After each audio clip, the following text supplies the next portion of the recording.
I'm Britta from the Lorraine Public Library System. Celebrate Read Across America Day and read a book to your child, your pet, or even yourself. Post a picture with the hashtag LorraineReads2021 and you might even win a prize. Today I'll be reading from Frog and Toad Are Friends by Arnold LaBelle. It's also illustrated by him, and this is read with special permission from HarperCollins Publishers. Frog ran up the path to Toad's house. He knocked on the front door. There was no answer. "Toad! Toad!" shouted Frog. "Wake up! It's spring!" "Blah!" said a voice from inside the house. "Toad! Toad!" cried Frog. "The sun is shining! The snow is melting! Wake up!" "I am not here," said the voice. Frog walked into the house. It was dark. All the shutters were closed. "Toad, where are you?" called Frog. "Go away," said the voice from a corner of the room. Toad was lying in bed.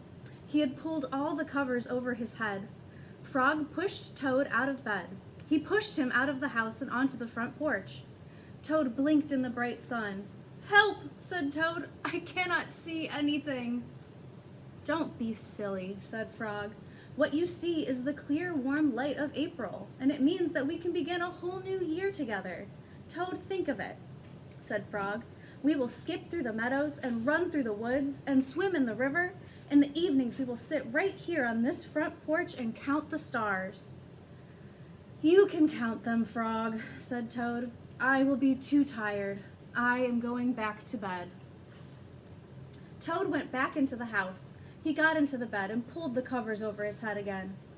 "But Toad," cried Frog, "you will miss all the fun." "Listen, Frog," said Toad. "How long have I been asleep?" "You have been asleep since November," said Frog. "Well then," said Toad, "a little more sleep will not hurt me. Come back again and wake me up at about 1/2 May. Good night, Frog." "But Toad," said Frog, "I will be lonely until then." Toad did not answer.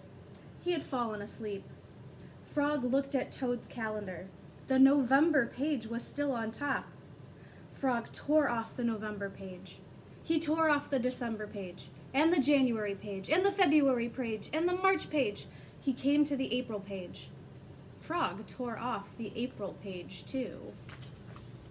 Then Frog ran back to Toad's bed. "Toad! Toad, wake up! It is May now." "What?" said Toad. "Can it be May so soon?" "Yes," said Frog. "Look at your calendar." Toad looked at the calendar. The May page was on top. "Why, it is May," said Toad as he climbed out of the bed. Then he and Frog ran outside to see how the world was looking in the spring.